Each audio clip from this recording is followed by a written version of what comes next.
Welcome back to part 2 of the murder of Gail Miller and the wrongful conviction of David Milgaard. If you haven't watched part 1, the link to that video will be in the description box below. So where we last left off, David Milgaard had just been convicted of Gail Miller's murder. The courtroom was apparently dead quiet, except for a group of teenage girls who had been watching the trial for the last few days. They began to cry, but not for David. It was because the trial was over. They had told a reporter the night before, quote, "There's no other excitement in the city." When thinking back to that moment in time, David's memory of his conviction was blurry. Quote, "I don't remember actually hearing them say guilty or not guilty. I just heard a bunch of noises around me and kind of turned around. I looked at my dad. I never really saw my dad look anything but who he was, strong. At that point I looked, and he didn't look very strong. It scared me too. And then I must have known that they had said guilty." At the age of 17, David was then sentenced to life in prison. His family was in shock. They never thought for a second that he was guilty. And shortly after David was convicted, the Milgaard family moved from Langenburg to Winnipeg. Small-town Langenburg was just too tiny of a community, and the Milgaard family had been stained by the conviction. But the family rallied around David after he was sent to Prince Albert Penitentiary, and throughout it all they never gave up on his innocence. Joyce Milgard knew her son wasn't an angel. She knew about the petty crime and the drug use, but she also knew that he wasn't a violent person.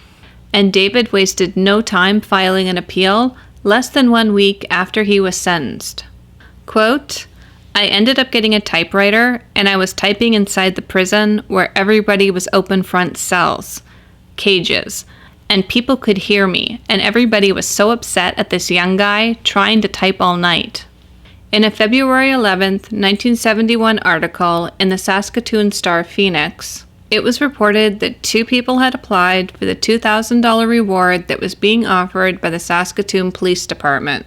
However, because an appeal had been launched by David, there were questions about whether the reward would be paid now or until all appeals were exhausted. David appealed his conviction at Saskatchewan's Court of Appeal, and Cal Tallis would once again be arguing his case. And defending the Crown's verdict would be prosecutor Serge Kujawa. Tallis argued that the verdict was unreasonable and could not be supported by the evidence. He also objected to 2 decisions made by Justice Bentz.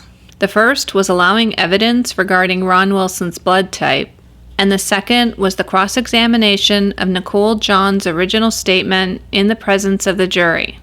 Tallis said that this was something that should have been done with the jury absent, but on January 5th, 1971, the Saskatchewan Court of Appeal announced its ruling, that the jury was justified in finding David guilty and his appeal was denied. Meanwhile, according to the Star-Phoenix, at least 3 people had quietly applied for the $2,000 reward being offered. In April of 1971, David's application for legal aid to appeal his conviction to the Supreme Court of Canada was rejected. And on November 15th, 1971, the Supreme Court of Canada refused to hear Milgaard's appeal. In the eyes of the law, David Milgaard was guilty and was to spend the rest of his life in prison. 2 weeks after the appeals process was finalized, prosecutor Bob Caldwell and a Saskatoon lawyer met to discuss who would get the reward money. 10 years later, it was discovered that Albert Cadrain, or Shorty, claimed the $2,000 reward, and the other 2 people who applied were never identified. Almost immediately, opinions about the verdict were split. And only 2 weeks after David Milgaard was convicted and sent to prison, the rapes in Saskatoon started up again. On February 21st, 1970, Cheryl Nelson, an 18-year-old high school student, was walking home from work. She worked part-time at City Hospital in the cafeteria, the same hospital where Gail Miller worked. She also took the same bus that Gail Miller would take to work, 20th Street. While riding the bus, she noticed a man wearing orange boots with long dirty hair sitting across the aisle from her. She recognized him, but couldn't remember where she saw him before. When she got off the bus, the man followed her and suddenly attacked her from behind and pulled her into a nearby yard, where he sexually assaulted her and ran away immediately afterwards. Police were notified, but Cheryl was unable to positively identify the suspect. However, one of the detectives made a comment that she remembered that this attack was similar to the Gail Miller case. She thought this was a strange remark since the man who was responsible was in prison. In the spring of 1970, construction work around Saskatoon was drying up, and masonry contractors successfully bid on a project in the city of Winnipeg. Larry Fisher was offered an opportunity and jumped at the chance to go. And his wife Linda was all for him going. She was just happy that he was working and earning money. On the evening of August 2nd, 1970, Barbara Sullivan was in downtown Winnipeg heading home from a nursing course. She boarded the last bus of the night, which only took her as far as the University of Manitoba campus. Once she arrived at her stop, she still had a while to walk home. She was only 1 block away from her home when a man approached her asking for directions. She told him she was unable to help him, but when she continued to walk away from him, he grabbed her from behind, held a knife to her throat, and covered her mouth. She was sexually assaulted while he continued to hit her, and then he made her lie on her stomach and tied her arms and legs together with her own clothes. The tiny police force in Fort Garry, Manitoba, wasn't sure how to handle these brutal attacks.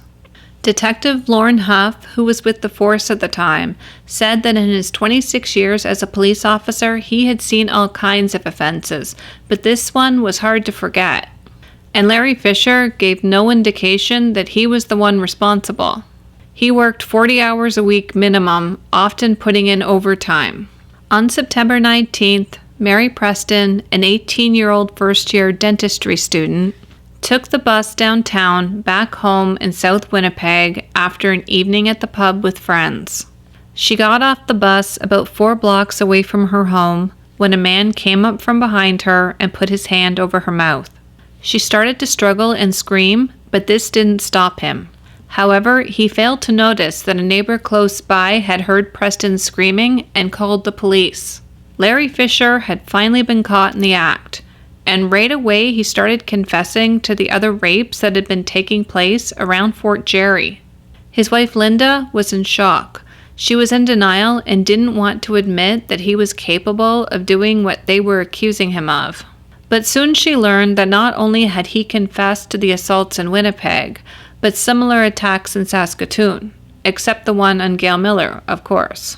Fisher confessed to Saskatoon detectives to attacking 4 women in Saskatoon, and during their interrogation, there were no questions asked about Gail Miller's murder.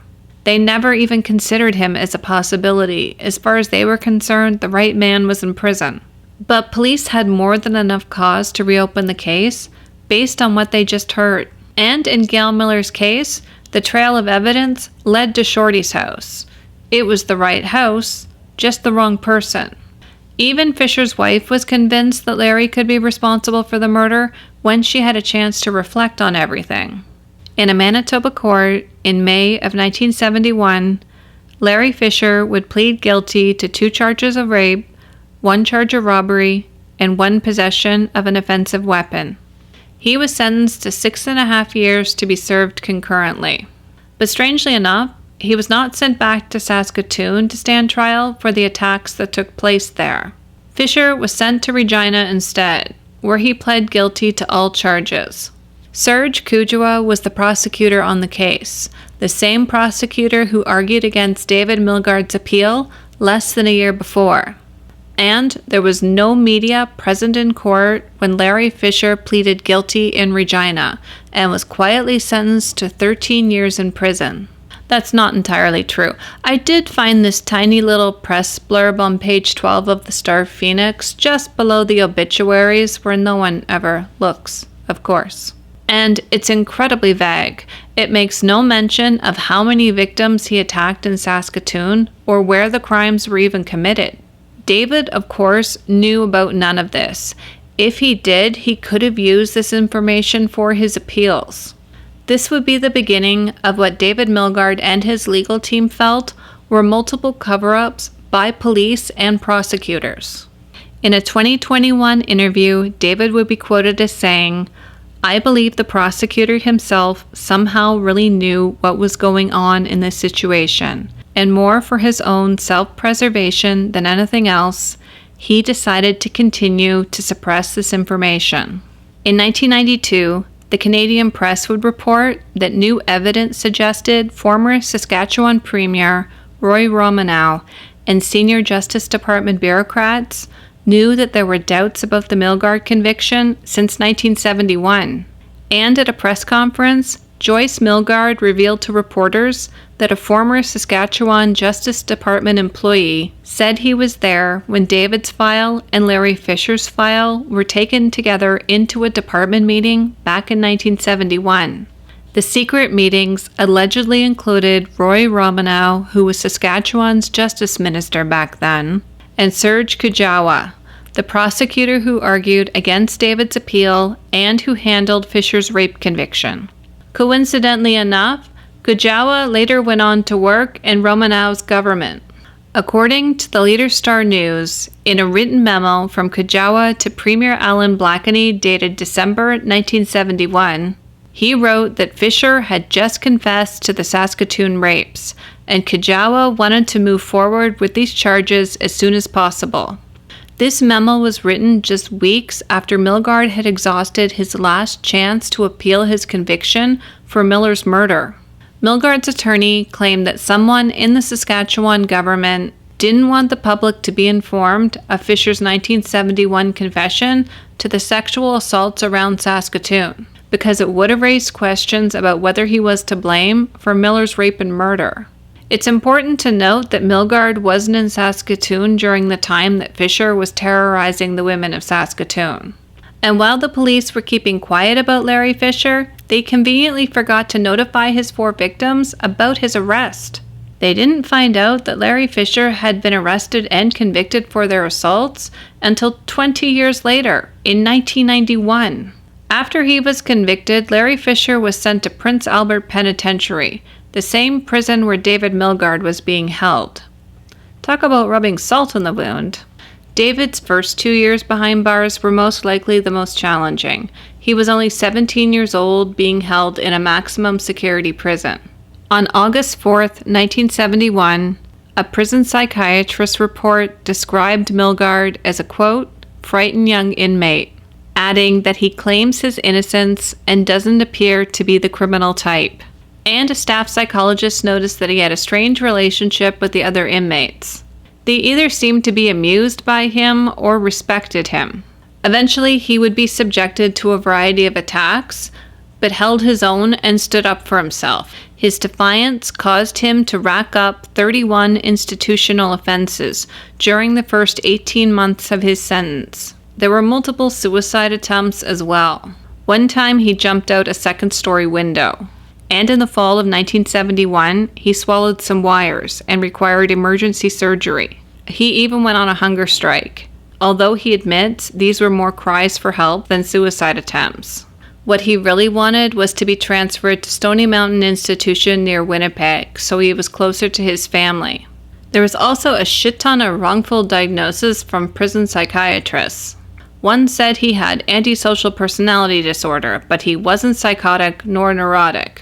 In 1972, David was notified that he was being transferred, but not to Stony Mountain Institution. He would be moving to Dorchester Penitentiary on the East Coast in New Brunswick. Dorchester is not a nice place, to say the least. It's the second oldest prison in Canada, and it's pretty creepy looking. Back in the 70s, though, it was especially violent and had numerous cases of stabbings and beatings. Actually, it still sort of is. In 2011, former cult leader Roche Thériault was murdered in his cell in Dorchester by another inmate.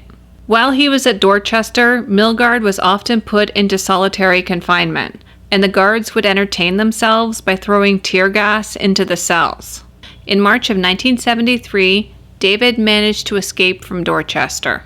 He broke out with 3 other inmates, 29-year-old Mitchell Sattel, 29-year-old William Harvey, and 24-year-old Douglas Francis Herseg. They escaped after holding a guard hostage for over an hour, and stole the guard's revolver. They were only on the run for a day, and the group held an elderly couple hostage in their farmhouse before they were recaptured on the outskirts of Sackville, New Brunswick. They were found on a side road near the Trans-Canada Highway. Their truck had broken down and they fled into the woods, but the dogs tracked them down. Joyce Milgard wrote in her book, A Mother's Story, quote, "David told us the guards just stood there and let the dogs chew on them. He said that afterward, when they got back to the prison, the guards beat him. He said that he had been beaten before, but never with such brutality."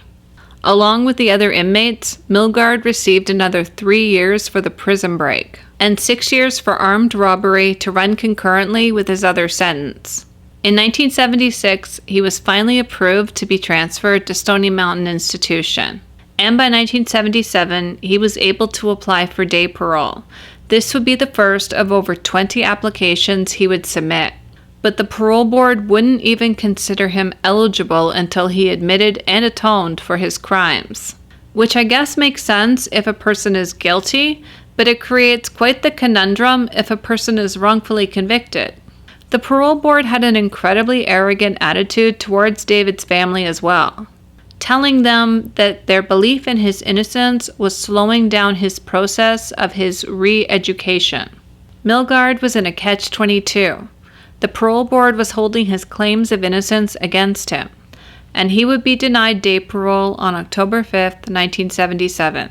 But he continued to move forward, completing more training and prison programs, and for the most part, staying out of trouble. However, every time prison and parole officers opened his file, they saw an assortment of conflicting psychiatric assessments. In some, he was judged to be normal, and then others he was bordering psychotic. It's a spectrum that doesn't make any sense. After being denied parole again in 1979, David had a small taste of freedom in 1980. On August 22, 1980, while on a temporary escorted pass for his brother's birthday, David escaped, again. Police across Canada were on the look for him, and even the FBI was contacted.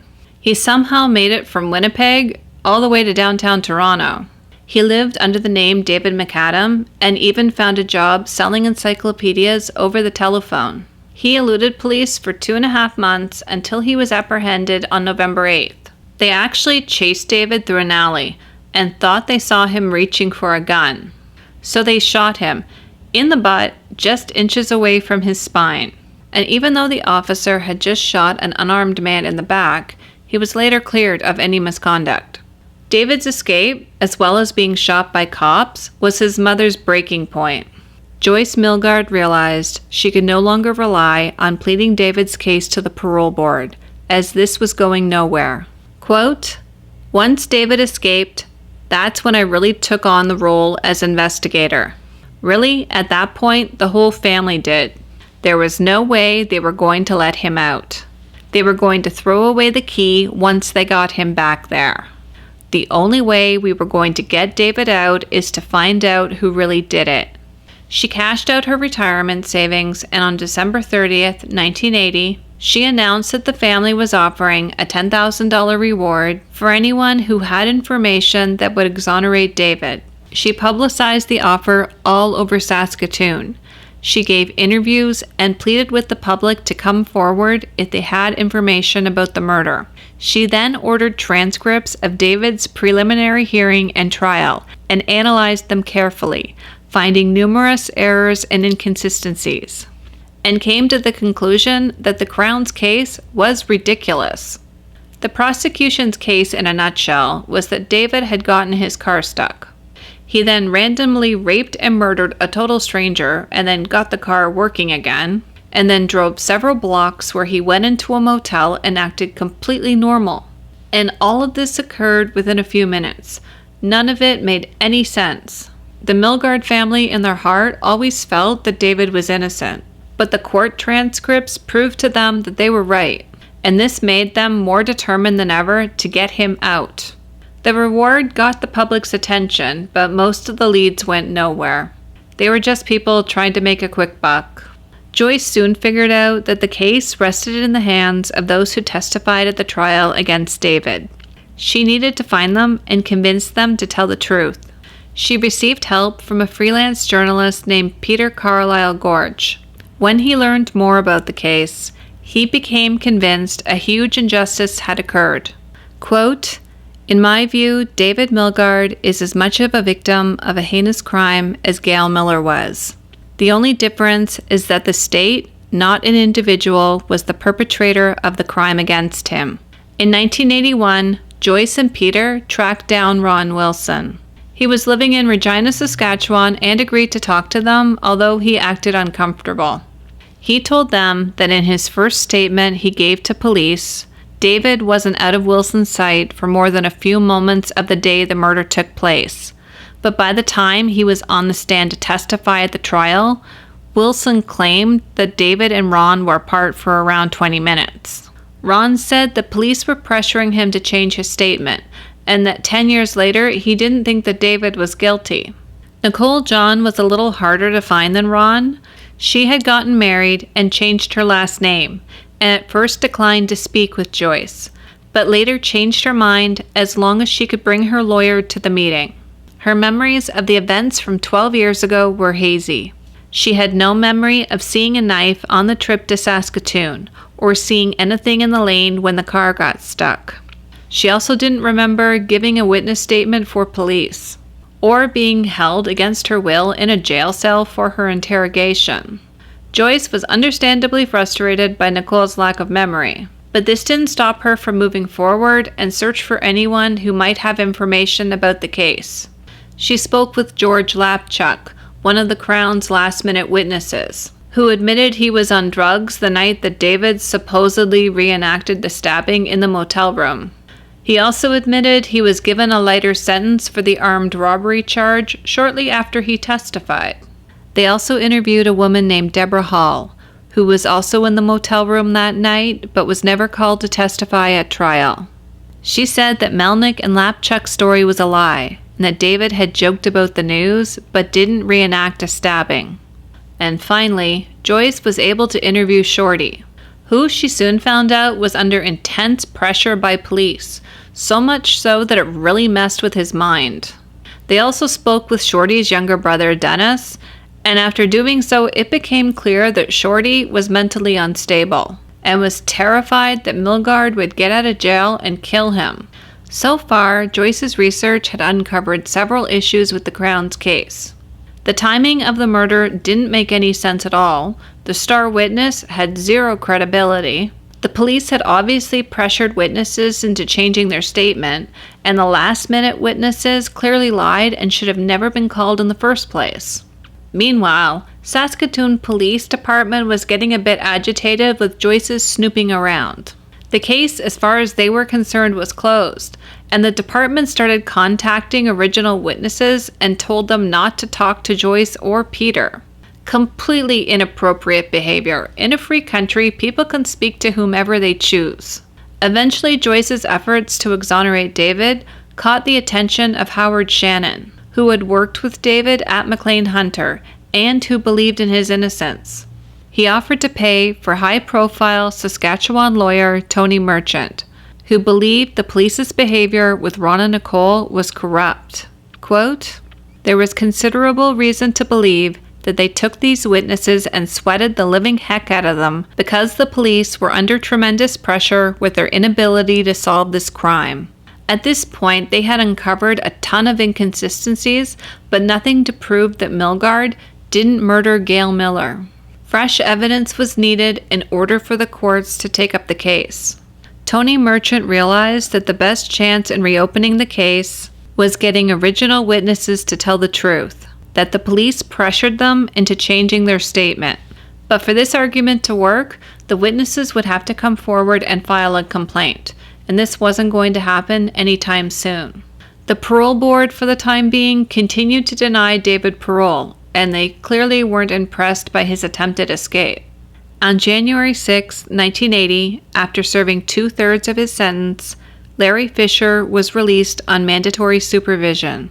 He moved back to North Battleford, Saskatchewan, where his mother lived, and made no effort to contact Linda. He was out for less than 3 months before he got into trouble again. On March 31, 1980, Ellen Samuelson, age 56, was walking home from work when Fisher jumped out from behind a hedge and grabbed her from behind, held a knife to her throat, and sexually assaulted her. She was also gagged, and he attempted to kill her by slicing her throat and suffocating her. She ended up being rescued by a neighbor close by. It didn't take very long for police to find their suspect. Fisher was the only person in town who had served time for raping women in the past. Larry was found in the basement of his mother's house, washing the victim's blood off of his boots. While searching the basement, police also found some of the victim's clothing, which he had hidden under the floorboards. Ellen was appalled at how the Fisher case was handled.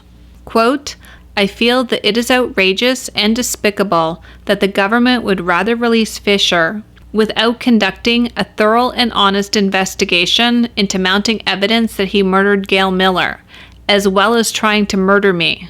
Fisher would end up being sentenced to another 10 years for rape and attempted murder.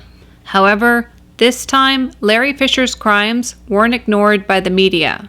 But Gail Miller's murder had occurred so long ago that most people in the area had forgotten about it.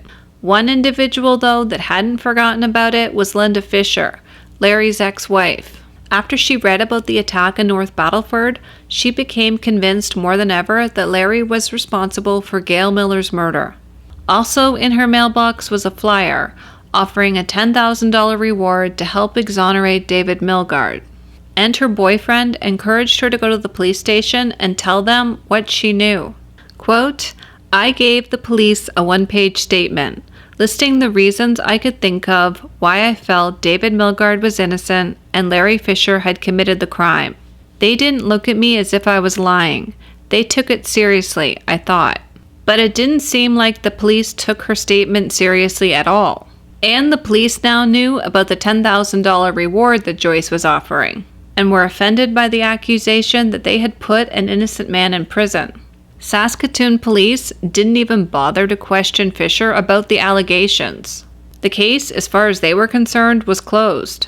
After watching a documentary about DNA technology, Milgaard asked his lawyers to pursue this possibility. If DNA still existed on Gail Miller's clothing, it could reveal who the true killer was.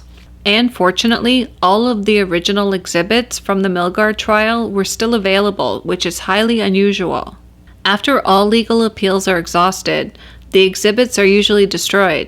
Apparently, a court clerk working during Milgaard's original trial was so convinced of his innocence that she ensured that this evidence was preserved. A motion was made in the Saskatchewan Court of Queen's Bench to release some of the key items to Dr. James Ferris, who was head of forensic pathology at the University of British Columbia.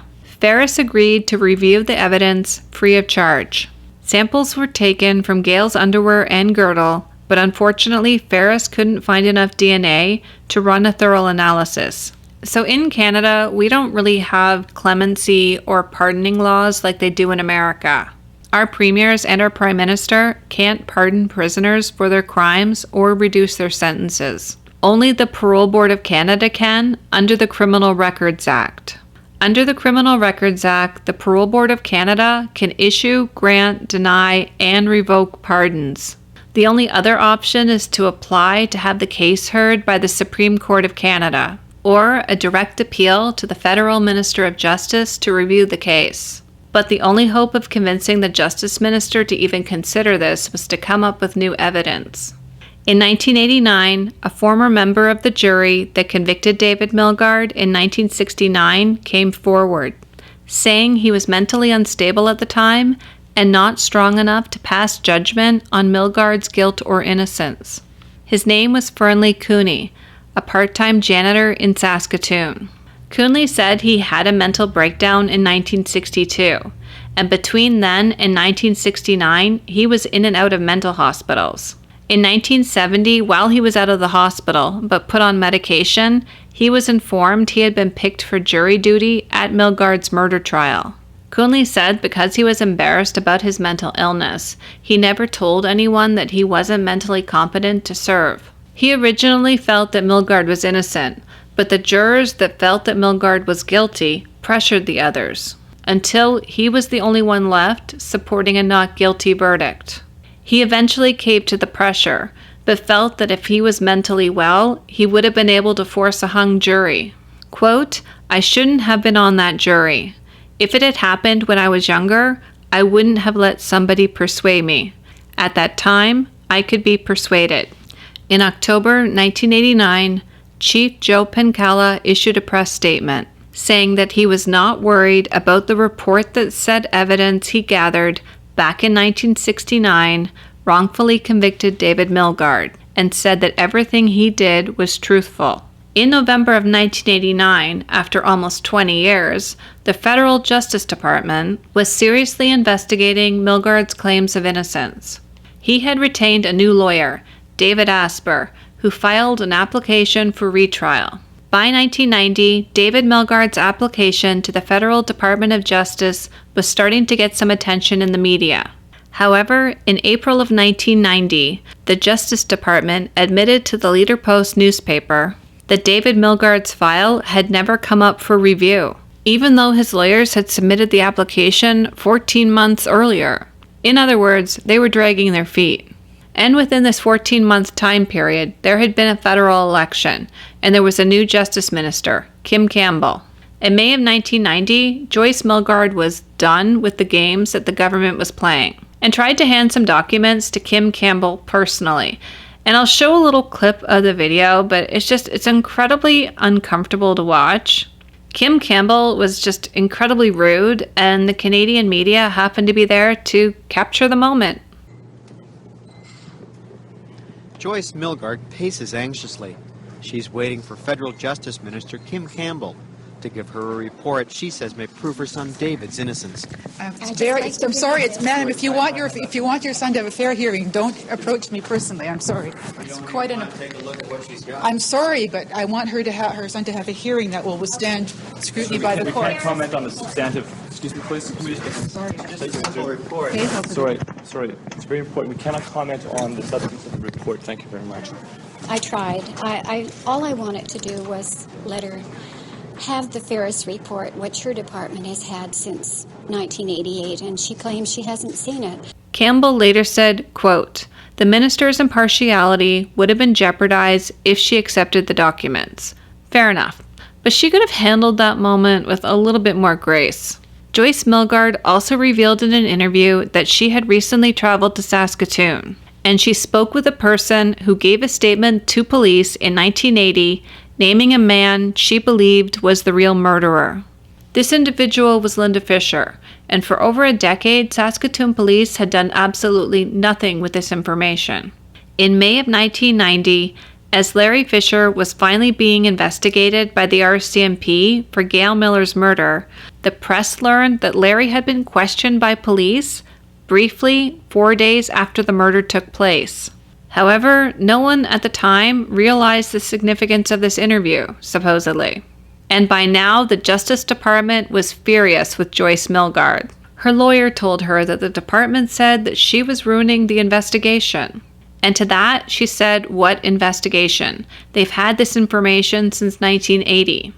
Also, in May of 1990, according to Manitoba's chief medical examiner, Dr. Peter Markestein, the 2 yellow spots found in the snow next to Gail Miller's body may have been dog urine, not semen. The report stated that it is possible to mistake dog urine for human semen because male dog urine often contains semen." In June of 1990, after stalling the case for almost a year and a half, the Justice Department announced it had agreed to meet with the forensic pathologists who disputed David Milgaard's conviction. Coincidentally, on the same page of the Star Phoenix, Saskatoon Police Chief Joe Pencala, who had remained silent about the Milgaard case up until now, issued a statement and basically tried to blame the media for the constant Milgaard coverage. Quote, "My disappointment lies with the fact of the insensitivity of the media for the victims of a very heinous crime that occurred in 1969. Pencala seems to have forgotten that one of the foundations of our justice system is that it operates publicly." In June of 1990, Ron Wilson recanted his testimony and accused the police of misconduct. No longer a scared teenager, Wilson offered a statement saying pressure from the Saskatoon police investigators practically brainwashed him into incriminating Milgaard. Suddenly, the Department of Justice stopped dragging its heels and began taking it very seriously. Quote, "It was like a sweat session. My mind was exhausted and I was mentally scrambled. I remember it now being like brainwashing. Finally, I began to implicate Milgaard in the murder, telling the police the things they wanted to hear. I am now certain that I was manipulated by the police into lying and later giving false testimony against Milgaard." By June of 1990, the Milgaard case was about to become a media shitstorm. Linda Fisher came forward to the media, saying that she submitted a signed statement to the Justice Department. In this statement, she said she believed her husband Larry Fisher was responsible for the murder of Gail Miller. The cat was out of the bag.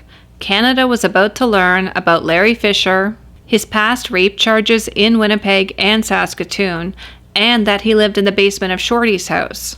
Also in June of 1990, Albert Cadrain, also known as Shorty, broke his silence and submitted a signed statement to the Justice Department. Quote, "Before I walked into that police station, I was a happy, normal kid. My life has never been the same, and it never will be. They put me through hell and mental torture. It finally reached the point where I couldn't stand the constant pressure, threats, and bullying anymore. Those detectives pushed me over the edge, and I cracked." Shorty also said that he became paranoid during the investigation and that he remembers being interviewed between 15 to 20 times. After the trial was over, his brother encouraged him to commit himself to the psychiatric ward at University Hospital, where he was drugged for 24 hours a day and subjected to electric shock therapy.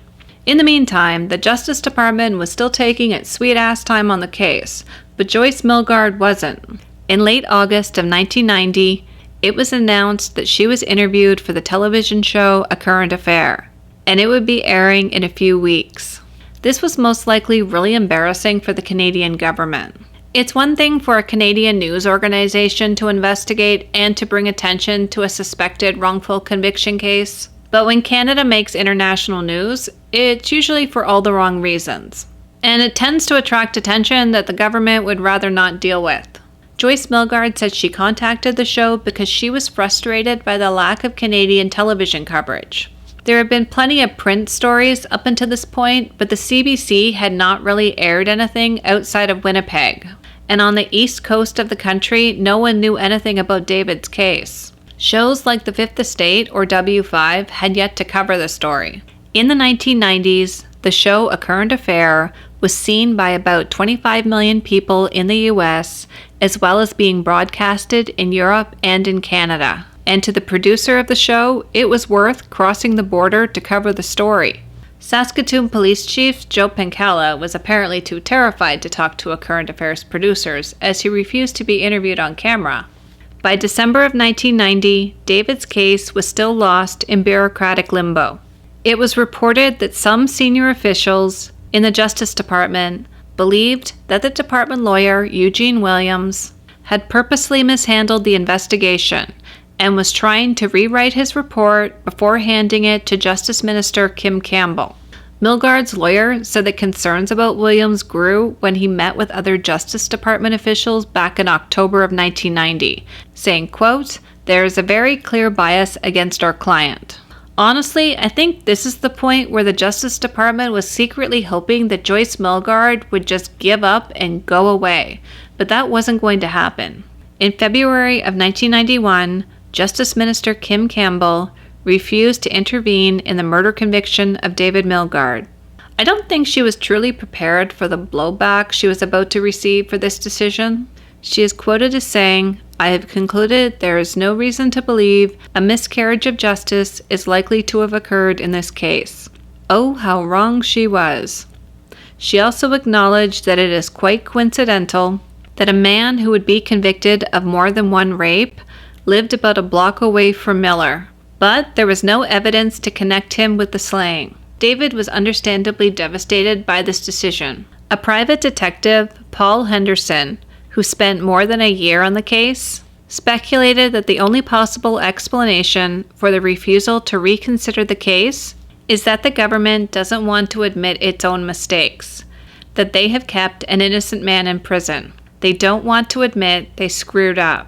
Around this time, Serge Kajawa, who was the prosecutor during David's unsuccessful appeal, started speaking with the media, saying that what bothered him about the case was Milgaard's failure to take the stand in his own defense. Well, sir, he didn't take the stand because in Canada we have the right to remain silent. On August 29, 1991, the Globe and Mail paper reported that files that were important to the Milgaard case had disappeared from the Saskatoon Police Department computerized record system. A police source told the Globe and Mail, quote, "Something went on. It's very bizarre. It's something that just shouldn't happen. For every detail like that to vanish, somebody's tampered with the system." For days, the police were investigating the alleged disappearance of at least 4 files that concerned serial rapist Larry Fisher. The missing files were the 4 sexual assaults that took place in Saskatoon, 3 before Gail Miller's murder, and 1 after Milgaard's conviction. Coincidence? I think not. The Globe and Mail also reported that a 5th file that involved another unsolved sexual assault was also missing. She was attacked a few blocks away from where Gail Miller was killed. Sometime between August 16th and the 27th, the files spontaneously disappeared. That is not a coincidence and totally reeks of a cover-up. In my opinion, of course. Already, the Saskatoon police are not looking too good, and they just made things worse for themselves. Then in September, it was announced that more police records were missing. An access of information request made by Ron Wilson's lawyer revealed that results of Ron's polygraph tests could not be located.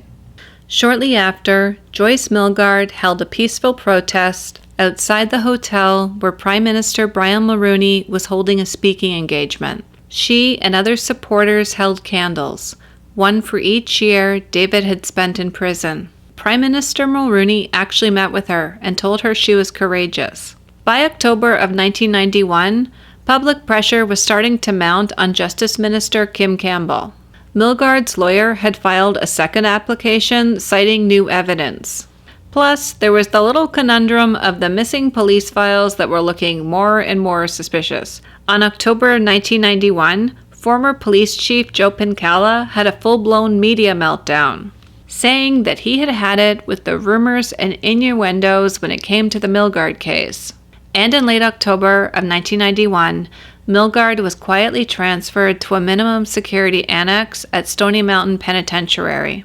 The parole board wouldn't move him up until this point because he refused to admit he was guilty, which he wasn't.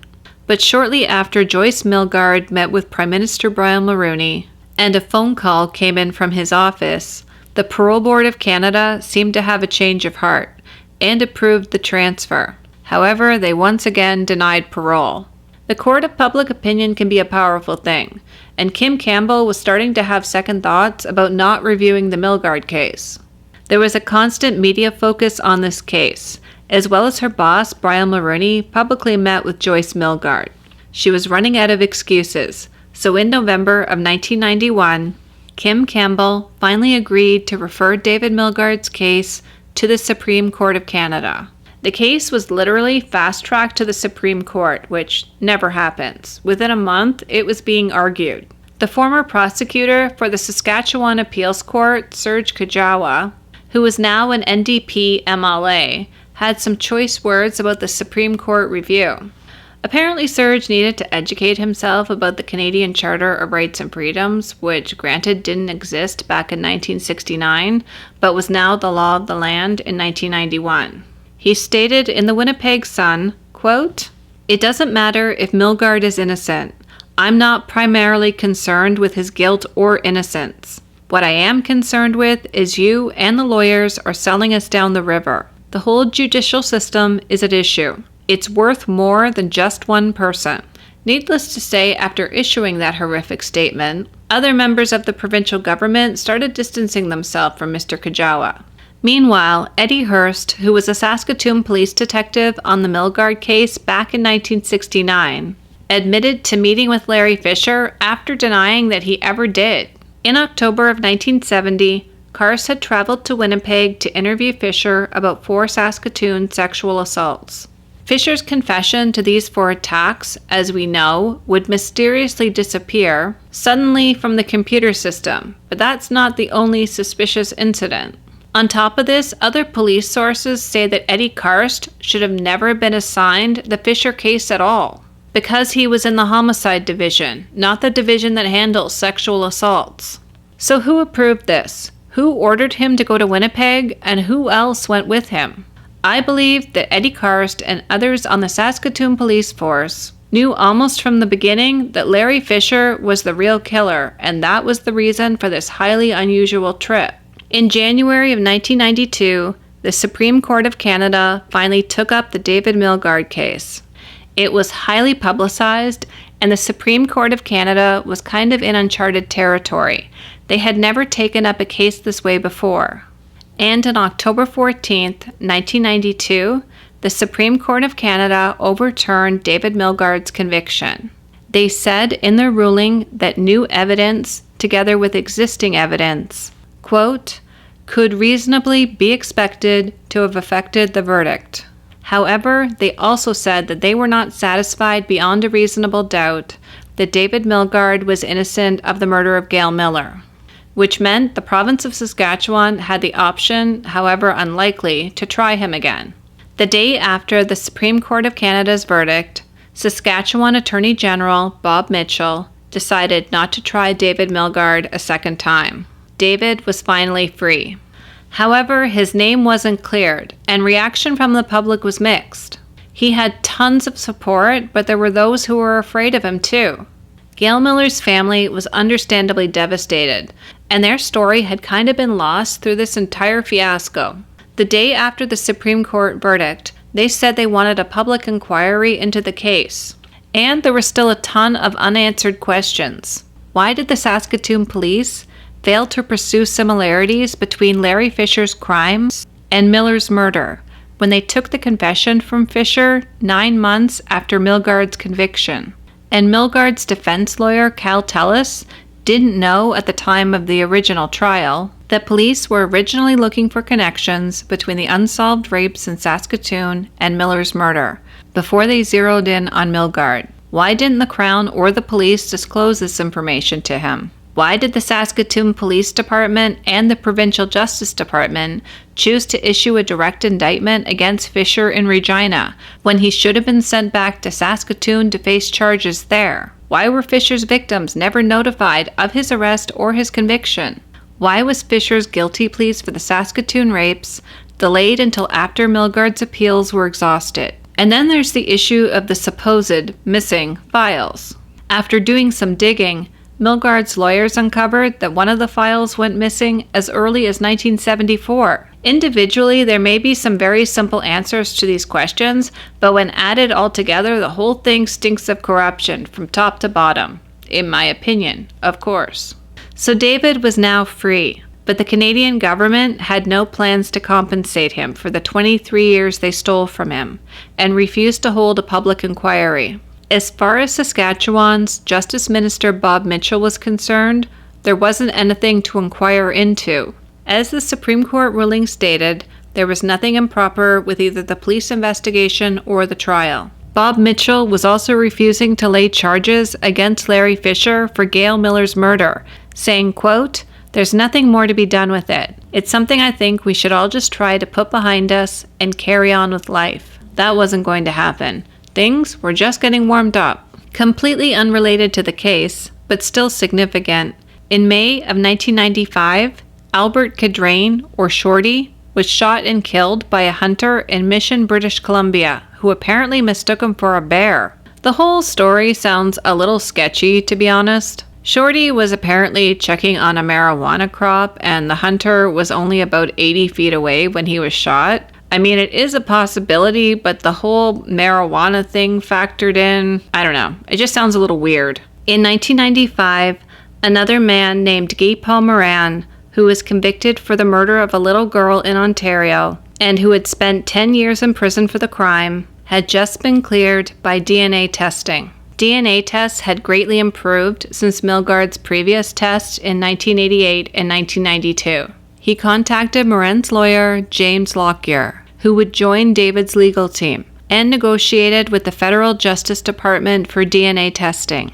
Another 2 years would pass, and then finally in May of 1997, the test would be conducted by the British Forensic Science Services in England. At the time, it was believed to be the oldest evidence to undergo DNA testing in an attempt to exonerate a person convicted of a crime. Larry Fisher's DNA was also tested and compared.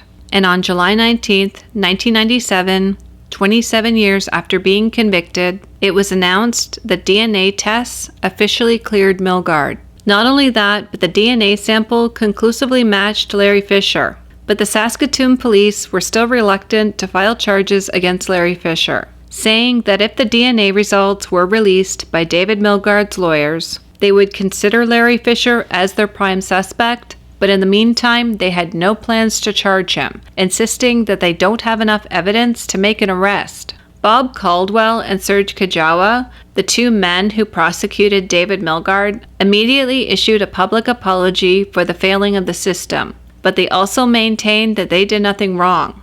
But the apology in itself was just weird. Bob Caldwell had gone way beyond the call of duty by sending the parole board detailed information over the years, in an effort to convince the parole board not to release David. And Kajawa had made many inappropriate statements since David's release. This wasn't really a heartfelt apology, this was them trying to salvage their political careers.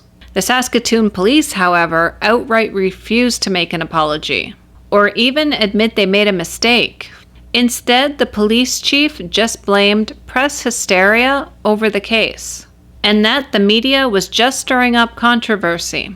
Because the Saskatoon police refused to do their job and arrest Larry Fisher, the RCMP took over the case and almost immediately issued a Canada-wide warrant for his arrest. Larry Fisher would be arrested in late July 1997 in Calgary and charged with the 1969 murder of Gail Miller. Funny how the Saskatoon Police Department didn't think there was enough evidence to charge him, but the RCMP did. The Saskatchewan government finally agreed to hold a public inquiry and to compensate David for the 23 years he spent in prison.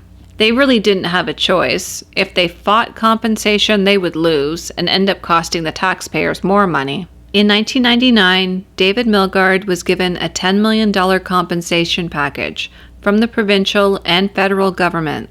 It would take another 2 years before Larry Fisher was brought to trial for Gail Miller's murder. But in November of 1999, Larry Fisher would be found guilty of her rape and murder and sentenced to life in prison. It would take another 4 years for the Saskatchewan government to announce there would be a public inquiry into how Milgaard was wrongfully convicted for Gail Miller's murder, and another 2 years for the inquiry to begin. Apparently, the Saskatchewan government wanted to wait until all of Larry Fisher's appeals were exhausted before launching the inquiry. When the Supreme Court of Canada refused to hear Fisher's appeal, the public inquiry of David Milgaard's wrongful conviction began in January 2005. The inquiry ran for 2 years. It called 114 witnesses to testify and had more than 3,000 exhibits. The entire inquiry contained over 300,000 pages and produced over 40,000 pages of transcripts. In terms of costs, the public inquiry of David Milgaard's wrongful conviction cost the province of Saskatchewan $11.2 million. That's on top of the $10 million they had to pay David. In 2008, the inquiry report was released, with 13 recommendations to reform prosecution and policing in Canada. Among these recommendations was a suggestion that the federal government establish an independent review commission to examine the claims of wrongful convictions. Quote, "The criminal justice system failed David Milgaard, and that he might have been released sooner had the police followed up on a tip they received in 1980. The inquiry, though, also absolved the police of any wrongdoing, and said that the investigation was done in accordance with the standards of the day and in good faith. Quote, tunnel vision, negligence, and misconduct may have been alleged, but but is not shown, said the commissioner. The inquiry recommended for the federal government to create an independent body to review allegations of wrongful conviction. The report stated that if such a body had existed, Milgard might have been released from prison years earlier. David, however, believes the truth was intentionally being covered up, and that the police and the prosecutors knew that he was innocent, but intentionally kept quiet about it to save their careers and their reputation. Milgard says he understands the pressure his friends were placed under by a police force desperate for a conviction. He says he's forgiven them both.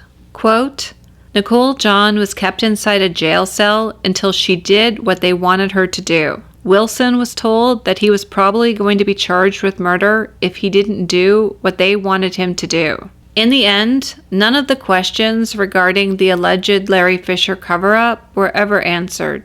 The inquiry acknowledged a terrible injustice had occurred, but neither the police or the prosecutor were held responsible for what happened to David. The government just kind of wanted this whole mess to go away. Larry Fisher would eventually die in prison in 2015 at the age of 65. David, in the meantime, became an advocate for the wrongfully accused, telling CTV News Winnipeg he hoped his presence would inspire and encourage other wrongfully convicted people to never give up their fight to prove their innocence and regain their freedom. In his later years, Milgard helped raise awareness about wrongful convictions and demanded action on the way Canadian courts review convictions. Quote, I think it's important for everybody, not just lawyers, but for the public itself, to be aware that wrongful convictions are taking place, and that these people are sitting right now behind bars, and they're trying to get out. The policies that are keeping them there need to be changed. The wrongful conviction review process is failing us all miserably. David would continue his advocacy work until May of 2022. When sadly, David passed away at the age of 69 from complications related to pneumonia. And that brings me to the end of this very sad story. David also had a YouTube channel. If you'd like to know more about him, I will link the channel down below.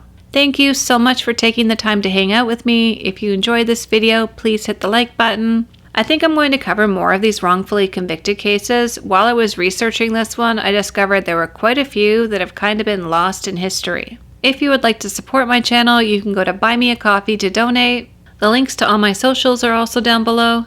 Thank you so much for watching, and I will see you next time.